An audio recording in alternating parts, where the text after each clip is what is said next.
شیعوں کا جو دعویٰ ہے کہ ہم امام جعفر صادق علیہ السلام کا بھی چلتے ہیں، تو کیا واقعی امام جعفر صادق علیہ السلام سے کوئی فقہ ہے جس میں انہوں نے اپنے فتوے دیے انہیں اور ان کے قول موجود ہیں؟ ٹھیک ہے. امام جعفر صادق رحمۃ اللہ علیہ کے بارے میں ان کا علمی مرتبہ اور مقام اور اہل تشیع جو ان کے فتاوا کو مانتے ہیں اس کے متعلق سوال ہے. عمران صاحب ان کے علم اور تقوی کو تو مانتے ہیں، ان کے سوال سے ظاہر ہوتا ہے ان کے علم کے ضمن کر نہیں. وہ صرف پوچھ رہے ہیں کہ شیعہ حضرات جو اپنے آپ کو منسوب کرتے ہیں کہ ہماری فقہ امام جعفر صادق کی ہے، واقعی ان کی کوئی فقہ یہ یہی سوال.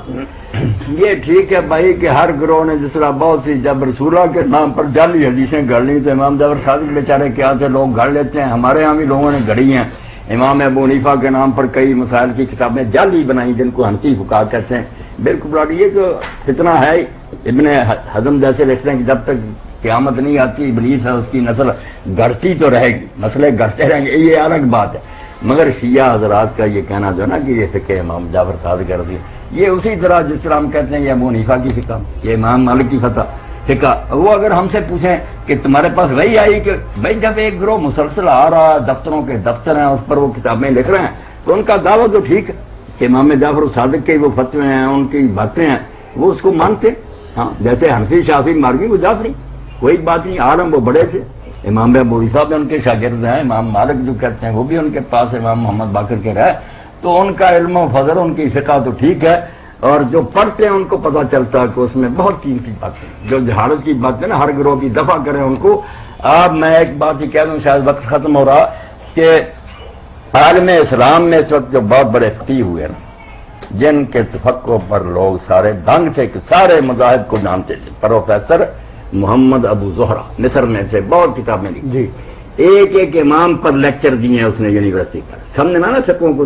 ابو حنیفہ دور کیا تھا، استاد کون سے تھے، شاگرد کیا ہے، ان کے اصول کیا ہے، کس پر انہوں نے اپنی فقہ کی عمارت قائم کی ہے.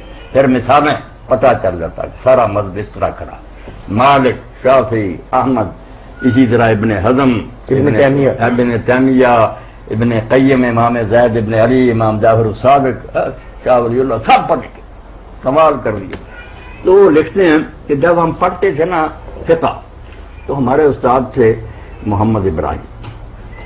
اب جب وہ درس دیتے تھے تو جگہ جگہ بحث میں کہہ دیتے کہ امامیہ ایسا کہتے ہیں. اب ہم جو کتابیں پڑھتے تھے اس میں تو کہیں ذکر ہی نہیں تھا.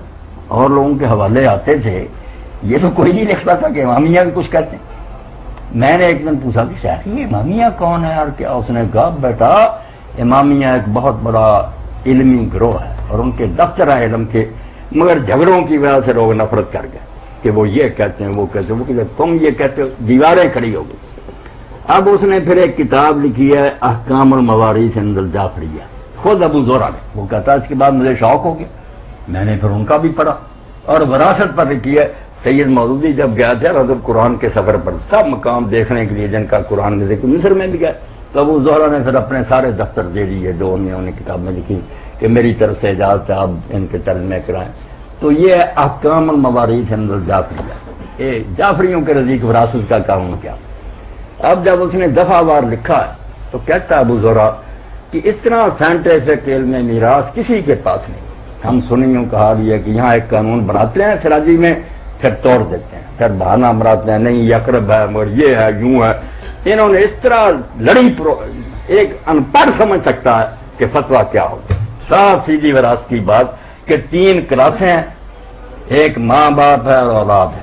خواہ وہ بیٹا یہ بیٹی، یہ کہتے ہیں بیٹی کی اولاد ہے زبیل الرحم ہے، وہ کہتے ہیں کافروں والی بات کہ بیٹے کی اولاد اور ہے بیٹی کی اولاد. کیا کرتے ہو تم مرد عورت کے فرق؟ بیٹے کی اولاد ہو یا بیٹی کی اولاد، قیامت تک اگر ایک بیٹی بھی زندہ ہوگی اور ادھر ماں اور باپ میں سے کوئی زندہ ہو کسی کو کہیں نہیں ملے گا، نہ بھائیوں کو نہ چچوں کو، ان کی باری نہیں آئے گی. یہ سب سے قریب ہے اس کے ماں باپ اور اس کی اپنی اولاد جو پشتے ان کے ہوتے کیوں دوسرے لے جائیں.